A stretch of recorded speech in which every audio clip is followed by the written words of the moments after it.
نستعينه ونستغفره ونؤمن به ونتوكل عليه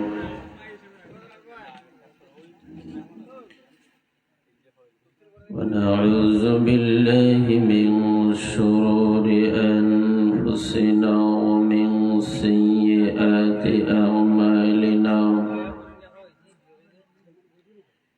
من يهده الله فلا مضل له ومن يضلل فلا هادي له ونشهد أن لا إله إلا الله وحده لا شريك له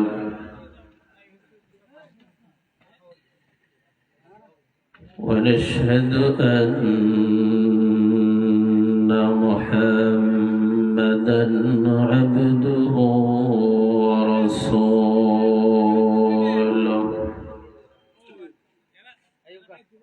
أما بعد فأعوذ بالله من الشيطان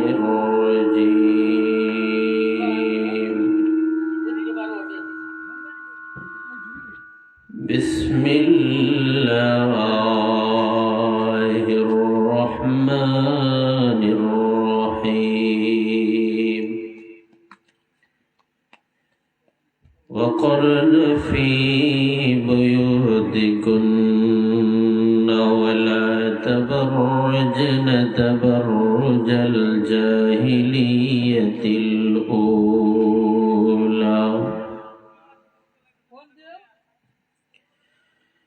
وأقمنا الصلاة وآتينا الزكاة وأطعنا الله ورسوله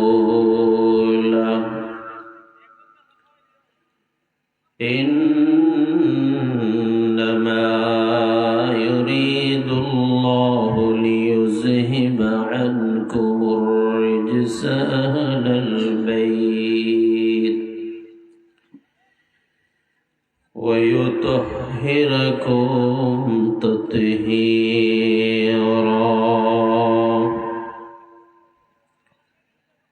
وقال رسول الله صلى الله عليه وسلم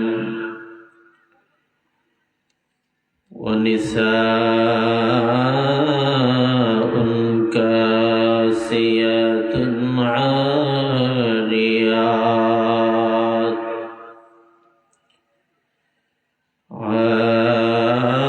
عاريات مائلات مميلات رؤوسهن مثل أسنمة البخت المائلة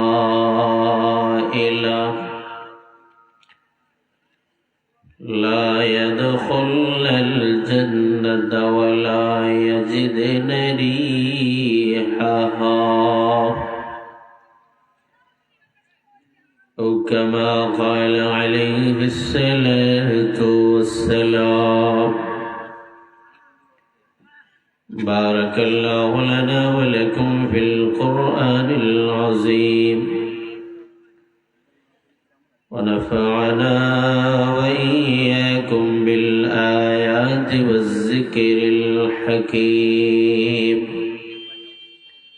صلى الله على سيدنا ومولانا محمد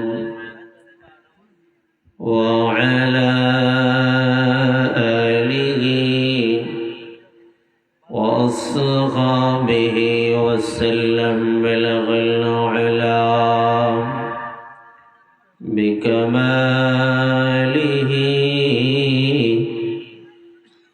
كشف الدجى بجماله حسنت جميع خصاله صلوا عليه وآله بخت کا چمکے ستارے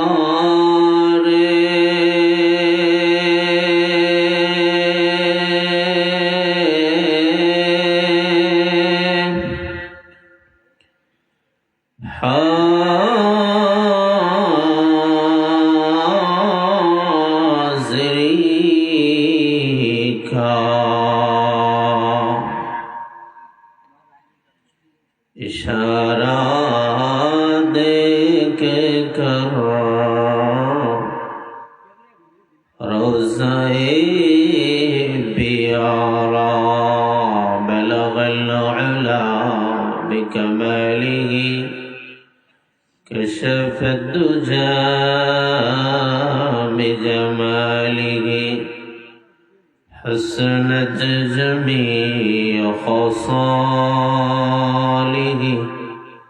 صلوا عليه وآله لا إله إلا الله لا إله إلا الله لا إله إلا الله لا إله لا إله إلا الله لا إله سبحان الله الحمد لله لا إله إلا الله سبحان الله الحمد لله لا إله إلا الله لا إله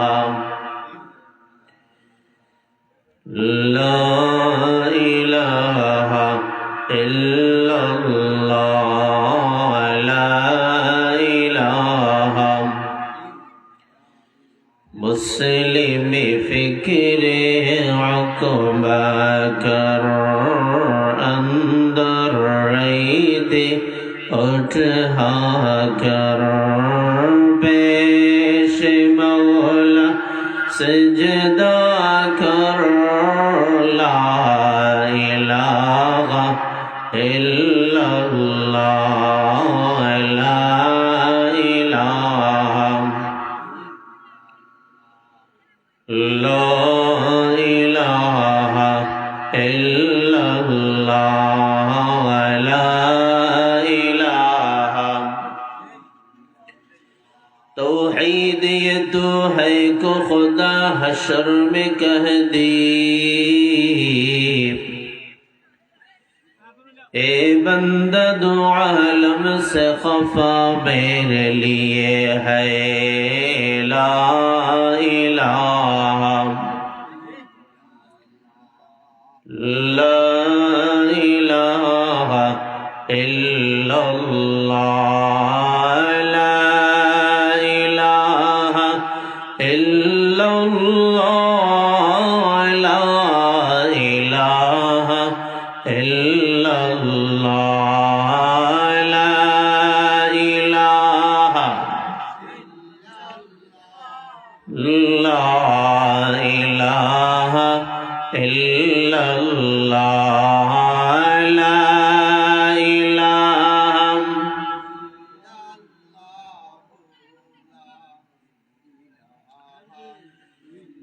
لا إله اور إلا الله میں نقطہ نہیں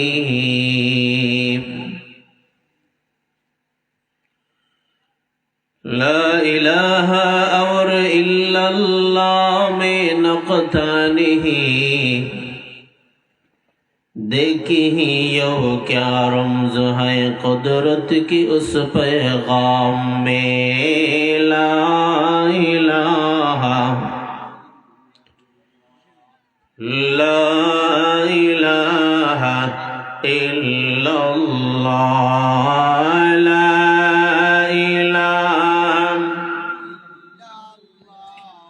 لا الہ درد دل کس کو کہو کوئی تو غم خوار نہیں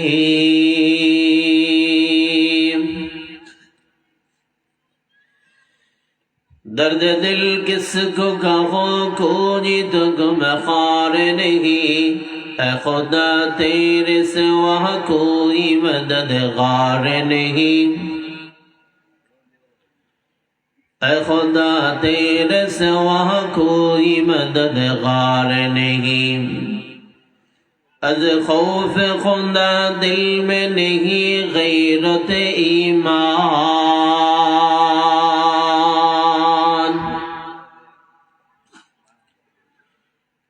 از خوف خدا دل میں نہیں غیرت ایمان ہم کیسے مسلمان ہیں ہم کیسے مسلمان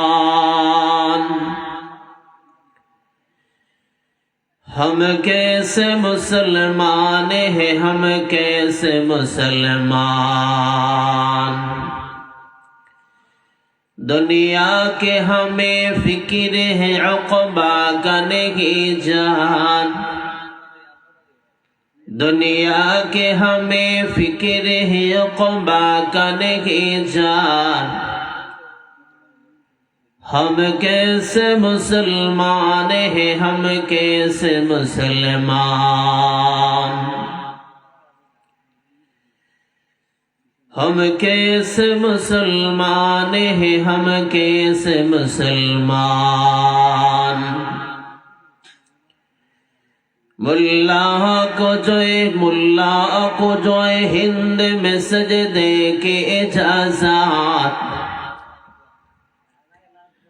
ملا کو جو ہند میں سجدے کے اجازت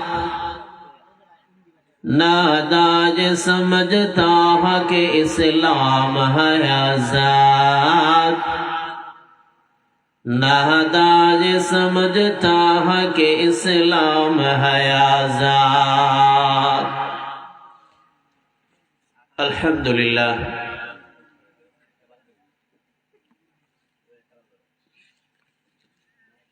হিলফুল ফুজুল ইসলামী যুব সংঘ এবং চাঁদপুর জামে মসজিদের উদ্যোগে আয়োজিত দুদিনব্যাপী ঐতিহাসিক তাফসীরুল কোরআন মাহফিলের আজকের শেষ অধিবেশনের শ্রদ্ধাভাজন সম্মানিত সভাপতি দিগার হযরত উলামায়ে কেরাম মুরব্বিয়ানে ইজাম এই তাফসীর কমিটির সম্মানিত সদস্যবৃন্দ এলাকার সম্মানিত যুবক ভাই মুরব্বিয়ানে আযম মাইকের আওয়াজ এই শীতের মৌসুমে যেই পর্যন্ত যায় বাড়িঘরে অবস্থানরত সম্মানিত মা বোন সর্বপ্রথম রব্বুল আলামিনের দরবারে শুকর আদায় করেছি যে আহকামুল হাকিমিন রব্বুল আলামিন অত্যন্ত দয়া করে প্রায় দিনের শুরু থেকে এই পর্যন্ত উম্মতের উলামায়ে কেরামের জবান থেকে বিষয়ভিত্তিক এবং জানবার এবং বোঝার জন্য আল্লাহ তাআলা আমাদেরকে ধারাবাহিক তাফসীর শোনার তৌফিক দান করেছেন। এই জন্য মহান মালিকের দরবারে হৃদয়কে উজাড় করে বলিষ্ঠ কণ্ঠে একবার শুকরিয়া আদায় করি আলহামদুলিল্লাহ। এই মুহূর্তে আমি আপনাদের সামনে সূরাতুল আহজাব 22 নম্বর পারার সূরাতুল আহজাবের আমার নির্ধারিত বিষয়ের উপর আলোচনা করার জন্য আয়াতটি তেলাওয়াত করেছি। রাসূল করিম সাল্লাল্লাহু আলাইহি ওয়াসাল্লামের মুবারক হাদিস থেকে একখানা হাদিস পাঠ করেছি। যেহেতু আজকের প্রথম দিনের শেষ অধিবেশন এজন্য আমরা খুব দিল দেয়া বসবো,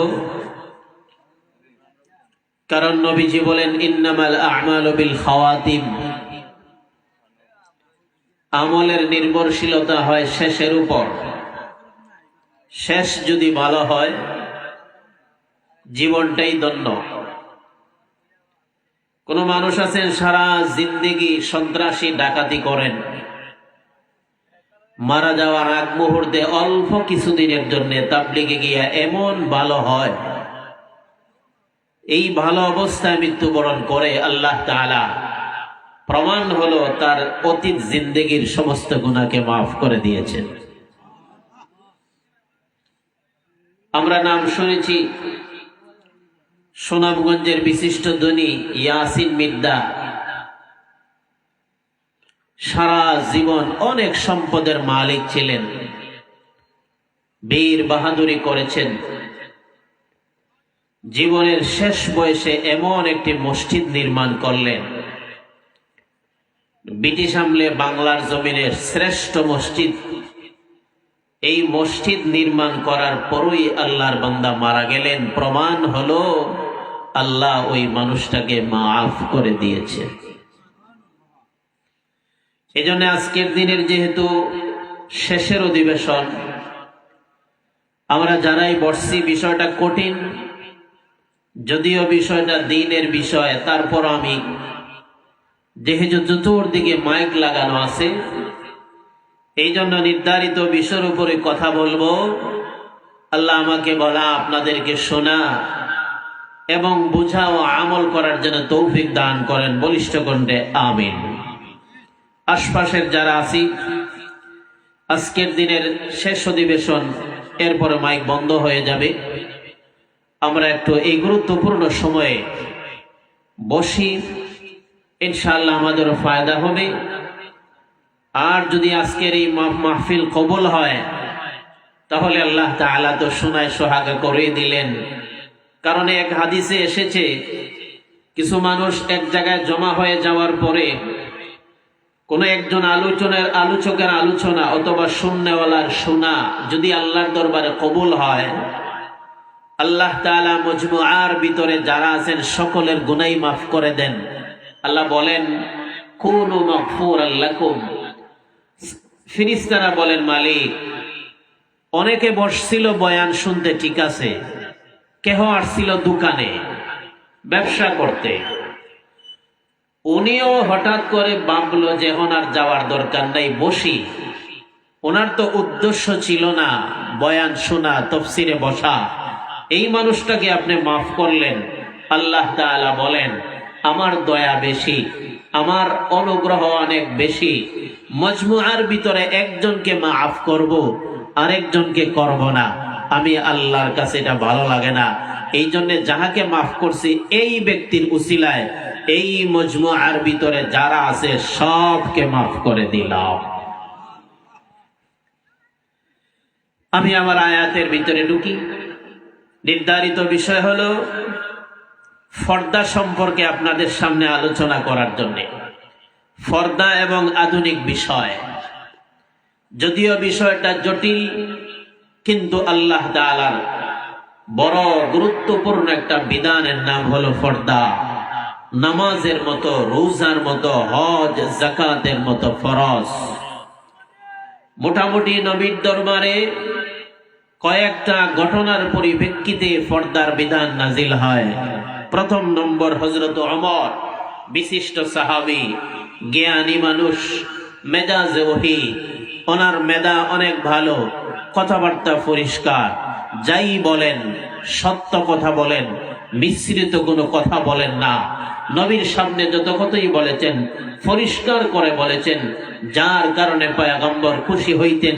এই ব্যক্তি মুসলমান হয়ে যাওয়ার পর আল্লাহ তাআলা ওমরকে জানায়, নবীকে জানায় দিলেন, ওগো নবী, ওমর যেহেতু মুসলমান হয়েই গেছে, আর মুসলমান দরকার নাই। ওমর আছে জমিনে, আমি আল্লাহ আছি আসমানে। এই দুইজনের দ্বারাই ইসলাম ধর্ম এই পৃথিবীতে আমি আল্লাহ বিজয় করায়া দিব। ওমর বললেন, ওগো নবী,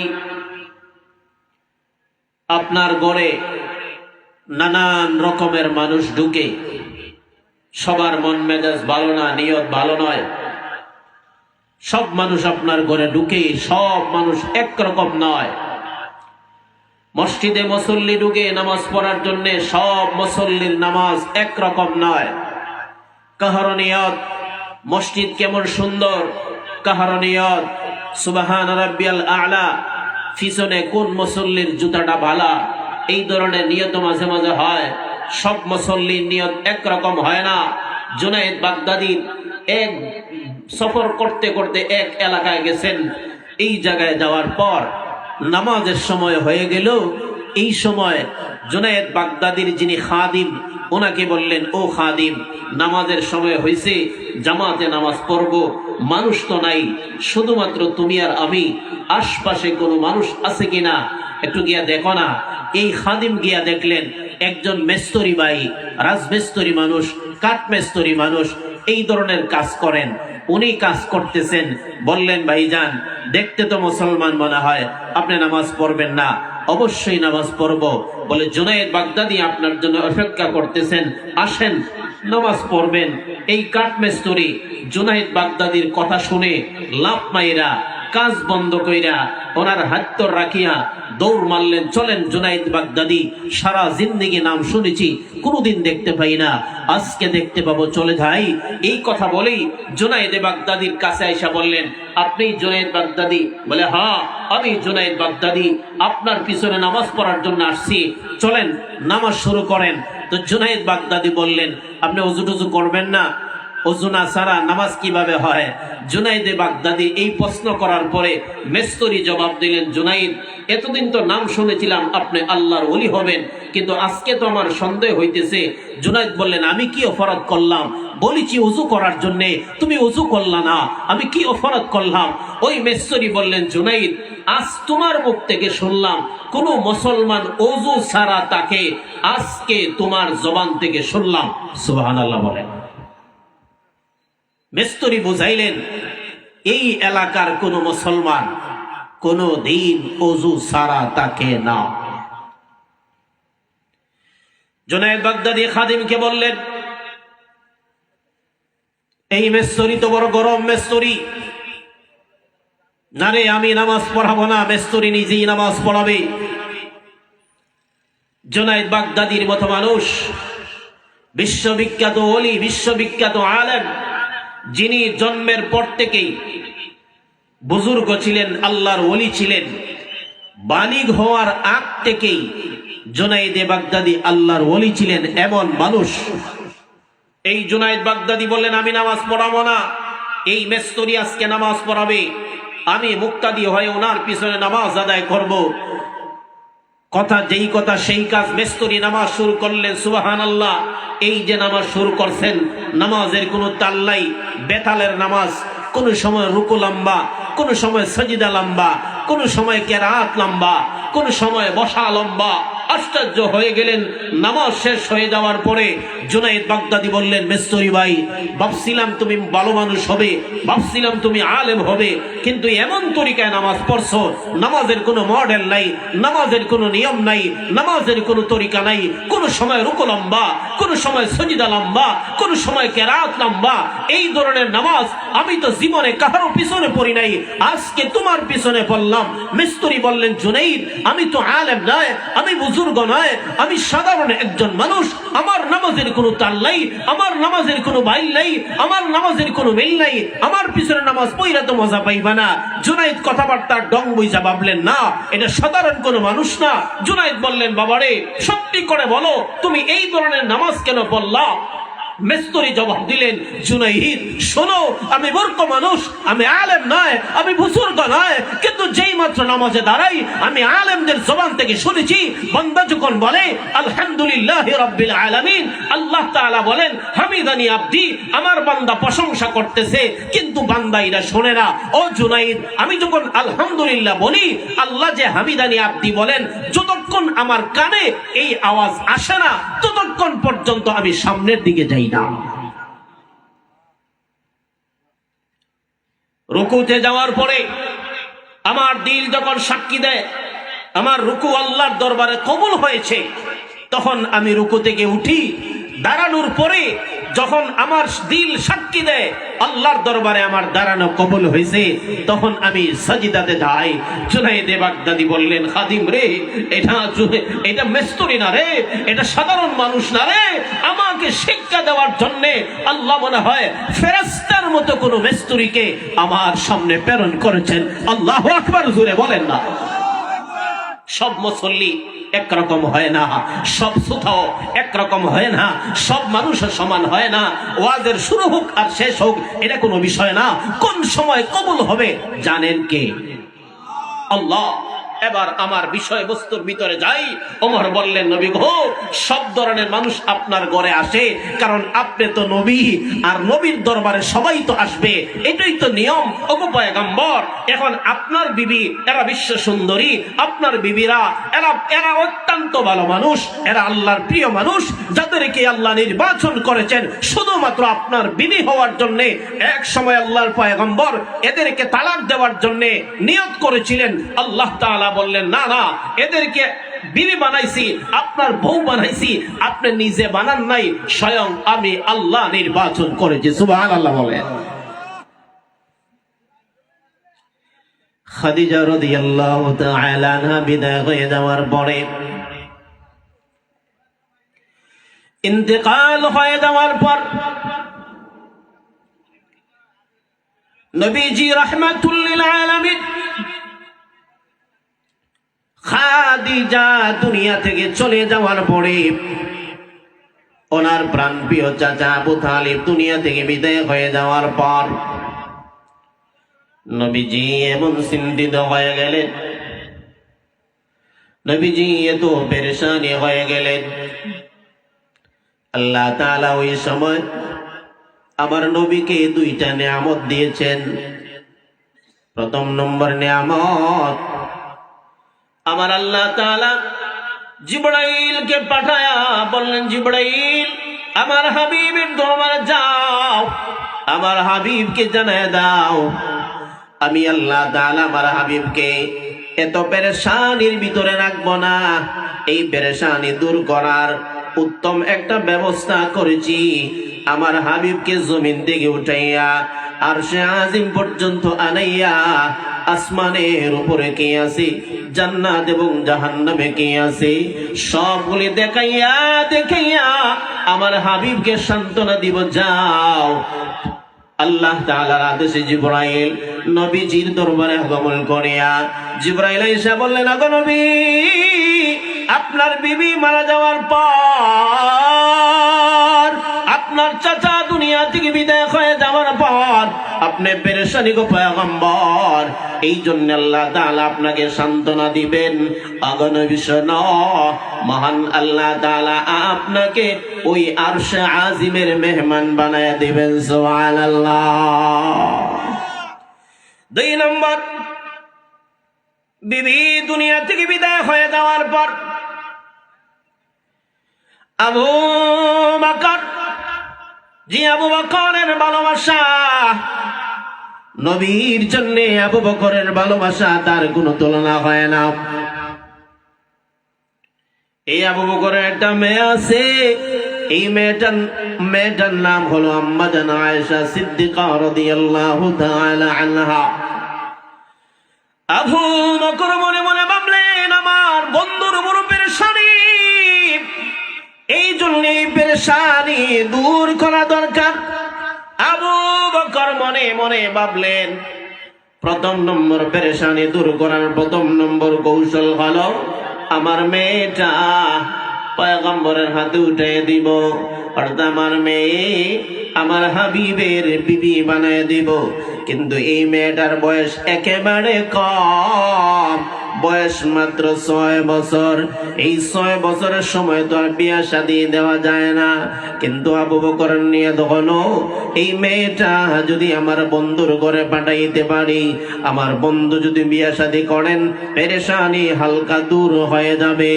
আবু বকর যে মাত্র নিয়ত করেছে, এই নিয়ত বলতে সাধারণ কোন নিয়ত না, দুনিয়ার কোন স্বার্থ না। ওনার কাছে আমি যদি বিয়া দিয়ে দিই, গোটা দুনিয়ার মালিক হয়ে যাব, আমার সন্তান আমেরিকা লন্ডন যাবে, এমন কোন নিয়ত না। একমাত্র নিয়ত হলো নবীর পেরেশানি সামান্য দূর হবে। আবু বকর এই দিকে নিয়ত করেছেন, আল্লাহর পয়গম্বর আবু বকরের নিয়ত সম্পর্কে জানেন না। এরই ভিতরে আমার আল্লাহ জিবরাইলকে পাঠায় বললেন, জিবরাইল, আমার হাবিবের কাছে যাও, আবু বকরের যে মেয়ে, এই মেয়ের একটা ছবি ওঠাও, ওই জামানায় ছবি, যেই সময়ে দুনিয়ার মানুষ কল্পনা পর্যন্ত করে না। মোবাইল ছিল না, ইয়ারফোন ছিল না, ফেসবুক ইউটিউব বলতে কোনো কিছুই ছিল না, মিডিয়ার কোনো নামগন্ধ ছিল না। ওই সময়ে জিবরাইল আবু বকরের মেয়ে একটা ছবি আল্লাহ তাআলা কুদরতি ভাবে জিবরাইলের হাতে দেওয়ার পর জিবরাইল আয়েশা বললেন, পয়গম্বর এই যে নিয়ে যাও, নিয়ে যাও, এই যে আমি ছবি দেখাইলাম, আল্লাহ তাআলা এই ছবি পাঠায়া দিয়েছেন আপনার পেরেশানি দূর করার জন্য। এই ছবির যে মেয়েটা আছে, এই মেয়েটাকে আমি আল্লাহ আপনার বিবি হিসাবে কবুল করেছি। সুবহানাল্লাহ, জোরে বলেন। ওমর বললেন, নবী গো, আপনার ঘরে ভালো মন্দ সব ধরনের মানুষ আসে, এই জন্যে যদি বিবিরা পর্দা করেন তাহলে ভালো হয়। আল্লাহ তাআলা ওমরের কথাটা কবুল করে নিলেন, নবীজির কাছে জানায় দিলেন, আজ থেকে পর্দার বিধান নাজিল করে দিলাম।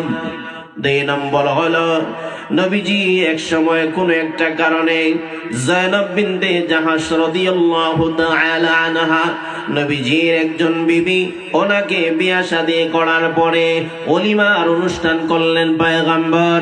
অনুষ্ঠান করার পরে সাহাবীদেরকে দাওয়াত দিয়া ওলিমার খাবার খাওয়াইয়া বিদায় কইরা দিলেন।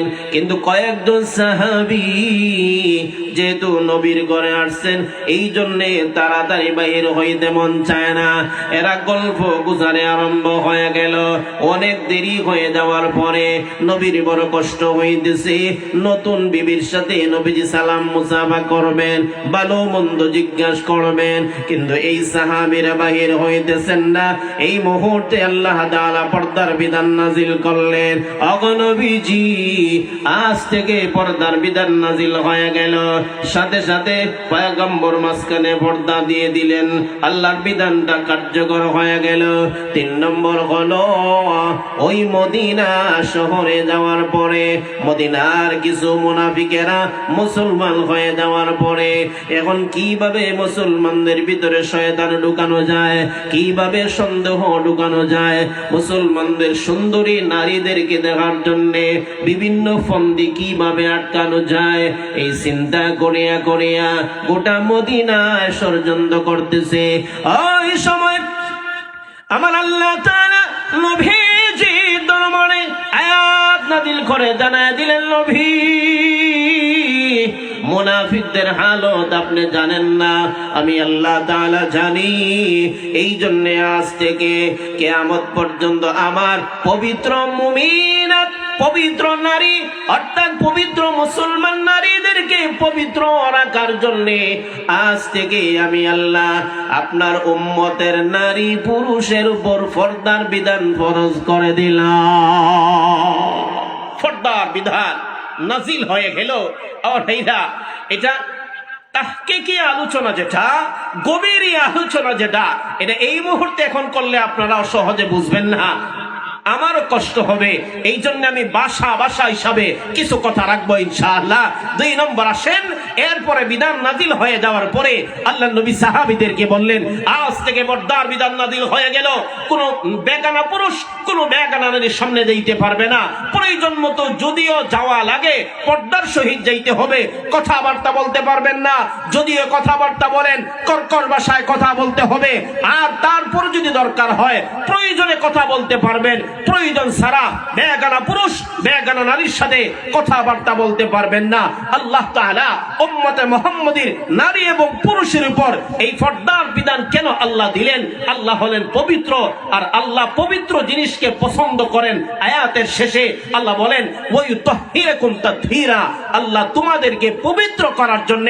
আমার ভাইরা, কোন মানুষ যদি বেগানা নারীর দিকে তাকায় অথবা বেগানা নারী যদি একটা পুরুষের দিকে খাহেসাতের নজরে তাকায়, সাথে সাথে তার চক্ষুটা নাফাক হয়ে যায়, অর্থাৎ অপবিত্র হয়ে যায়। বাহ্যিক অপবিত্রের বিধান হলো আমাদের ঘরে শিশু বাচ্চা আছে, ছোট ছোট বাচ্চা আছে বা বড় মানুষই আছে, আমরা যদি প্রস্রাব পায়খানা করি তাহলে পানি দ্বারা ধৌত করতে হয়। শিশু বাচ্চা যদি প্রস্রাব পায়খানা করে হয়তো টিস্যু আছে, না হয় পানি দিয়ে ধৌত করতে হয়। কিন্তু আমাদের অন্তরে যদি গুনার ময়লা লাগে, আমাদের চোখে যদি গুনার ময়লা লাগে, এটা দুনিয়ার কোনো পানি দ্বারা পবিত্র করার কোনো সিস্টেম নাই, ধৌত করার কোনো সিস্টেম নাই। এটা পবিত্র করার দুইটা মাধ্যম, একটা হলো তওবা, 2 নম্বর হলো জাহান্নামের আগুন। আমার ভাইরা, আপনারাই বলেন, তওবা ছাড়া যদি আমরা মারা যাই, তওবা ছাড়া যদি অভ্যন্তরীণ নাফাক লইয়া দুনিয়া থেকে বিদায় হই, তাহলে জাহান্নামের আগুন সহ্য করার মতো ক্ষমতা আপনি আমাদের আছে না নাই? নাই, সহ্য করতে পারবো না। এই জন্য আল্লাহ তাআলা অগ্রিম আমরা যেন সতর্ক হই। যত বিধান আল্লাহ দিয়েছেন এর ভিতরে একটা বিধান হলো নারী পুরুষের উপর পর্দার বিধানকে আল্লাহ তাআলা ফরজ কইরা দিয়েছেন। একবার সুবহানাল্লাহ বলি। আল্লাহ তাআলা পর্দার বিধান নাজিল করে দেওয়ার পর পুরুষরা পর্দা করবে পুরুষের জায়গায়, নারীরা পর্দা করবে নারীর জায়গায়। তবে স্বাভাবিকভাবে আল্লাহ পবিত্র কোরআনে পুরুষ এবং নারীদেরকে 2টা জায়গা দিবেন। নারীদের জায়গা কোথায় দিবেন? আমার তেলাওয়াতকৃত আয়াত আল্লাহ বলেন, ওয়াকারনা ফি বুয়ুতিকুন্না ওয়ালা তাবাররাজনা তাবাররুজাল জাহিলিয়াতিল উলা। ও দুনিয়ার নারী, মুমিন মুমিনা শোনো, মহিলাদেরকে আমি আল্লাহ তাআলা ঘরের ভিতরে থাকার বিধান দিলাম। কেন আল্লাহ তাআলা দিলেন? এটা জুলুম করেন নাই।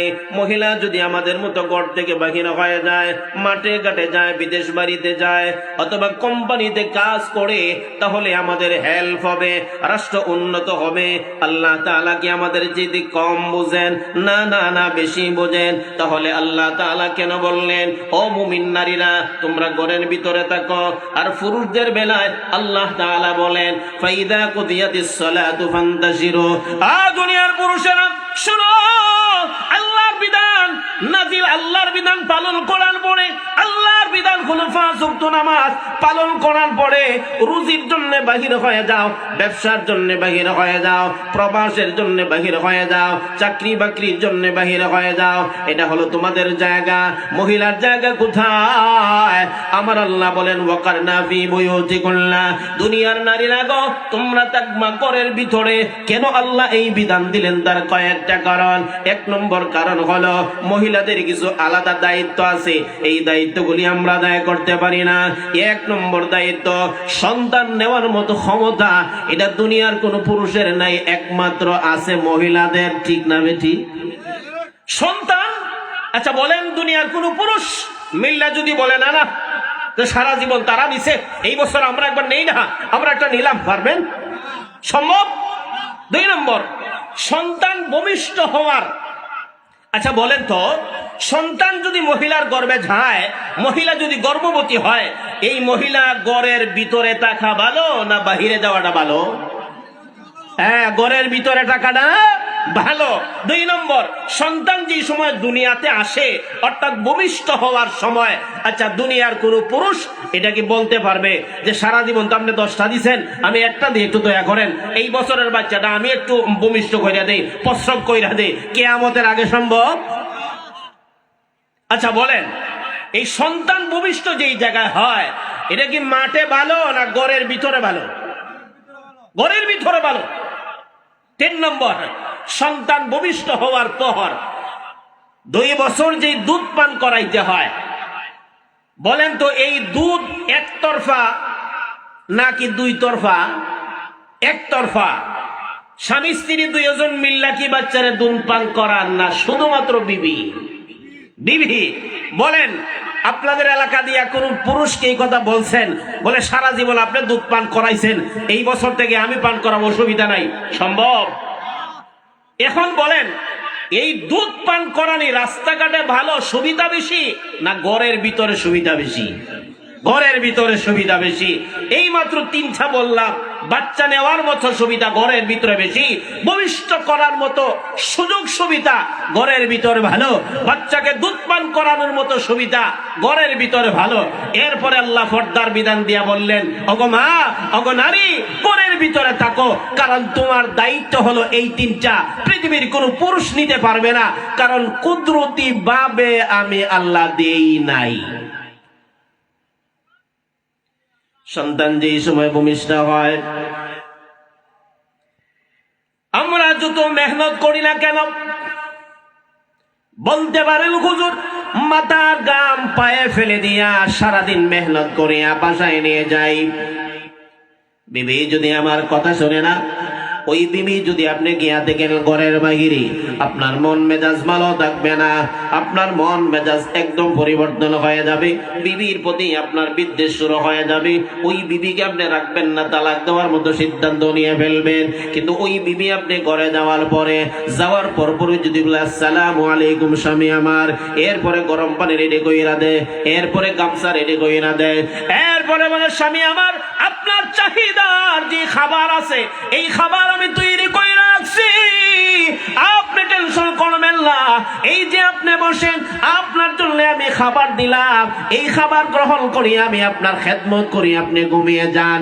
এমনি আপনি ঘুমিয়ে যাওয়ার পরে আল্লাহ তাআলার দরবারে আপনি শুকরিয়া আদায় করবেন, এই জন্য আল্লাহ তাআলা পর্দার বিধান দিলেন। কিন্তু তারপরে ঘরে যাওয়ার পরে যদি গিয়া দেখেন আপনার বিবি আপনার ঘরে নাই, কোথায় জানি গেছেন আপনি জানেন না, অথবা দুইজন যদি আপনারা চাকরিজীবী হন অসুবিধা নাই, হইতে পারবেন, কিন্তু স্বামী আর স্ত্রীর যে মায়া মহব্বত, স্বামী আর স্ত্রী হওয়ার মতো যে যোগ্যতা, এইটা আপনি পাবেন না, পাওয়ার মতো কাজ আপনি করেন নাই, এমন ফ্যামিলির মধ্যে আল্লাহ তাআলা কখনো বরকত দেন না।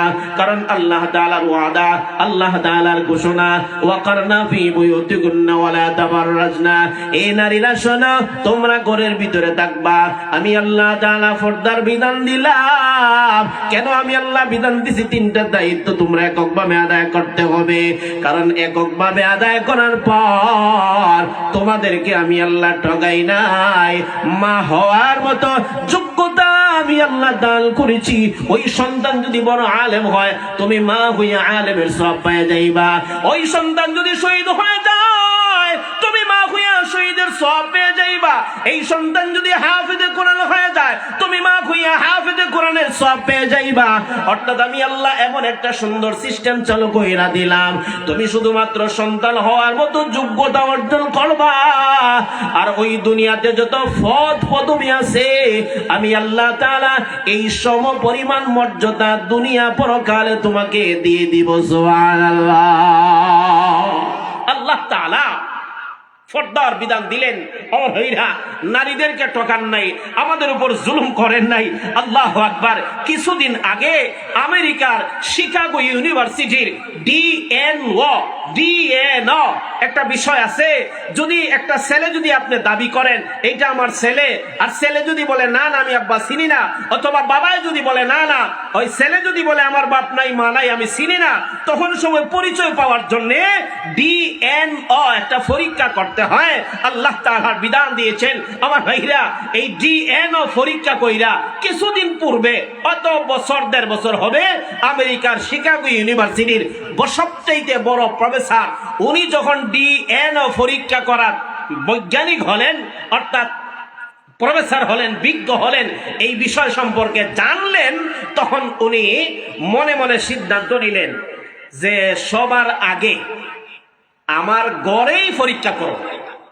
বিষয়টা আরো সহজে বুঝাই। ধরেন আপনার ছেলে, এইটা আপনার ছেলে, এখন এটা যে আপনার ছেলে, আপনি বুকে হাত দিয়া বাস্তবতা কি বলতে পারবেন না, কিন্তু আপনার দিলের টান এটা আমার ছেলেই হবে। আপনার বিবি আপনার সাথে খেয়ানত করে নাই, স্বাভাবিক যেটা, কিন্তু ঘটনাক্রমে যদি আপনার সন্দেহ হয় যে এই বাচ্চা মনে হয় আমার নয়, তাহলে আপনি ডিএনও পরীক্ষা করে দেখতে পারবেন এই বাচ্চাটা আমার কি আমার নয়। শিকাগো ইউনিভার্সিটির প্রফেসর এই ডিএনও ব্যাপারে বিশেষজ্ঞ হওয়ার পর খ্রিস্টান মানুষ মনে মনে সিদ্ধান্ত নিলেন, আমি তো একজন প্রফেসর, আবার শিকাগো ইউনিভার্সিটি বিশ্বের নাম করা যত ভার্সিটি আছে এর মধ্যে এটা একটা। উনি প্রকাশ করলেন না, উনি ভাবলেন যে আমি আগে পরীক্ষা করি, আমার সন্তান আছে 3 জন, এই 3 জনের ডিএনএ আর আমার ডিএনএ পরীক্ষা কইরা দেখবো বাচ্চাগুলি আমার নাকি অন্য পুরুষের। এটা মনে মনে সিদ্ধান্ত নিছেন, বিবিকেও বলেন নাই, প্রাতিষ্ঠানিকভাবে কাউকে বলেন নাই, মনে মনে নিজের ডিএনএ বাহির করলেন।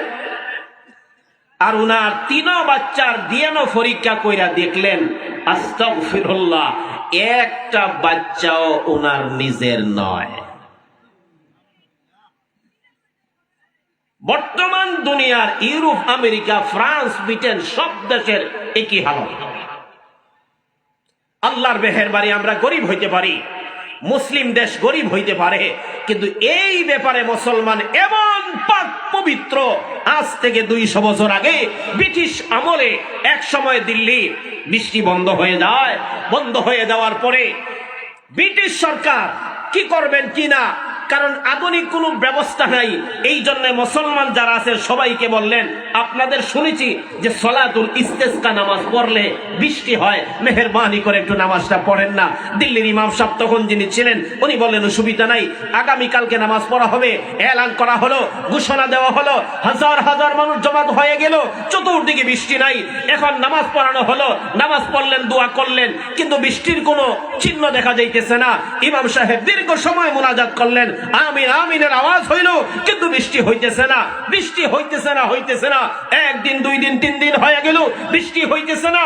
এমনি সময় একটি যুবক 3 দিন পর, অর্থাৎ যেই জায়গায় নামাজ পড়ানো হয় এর পাশ দিয়া গুড়ার উপর সোয়ার হইয়া, এই জমানার সবচাইতে স্পেশালি গাড়ি তো গুড়াই ছিল, গুড়ার উপর যাইতেছে একটা যুবক ভাই, ওনার সামনে একজন বৃদ্ধ মহিলা পর্দা দিয়া, পর্দা ডাইকা বসা আছেন।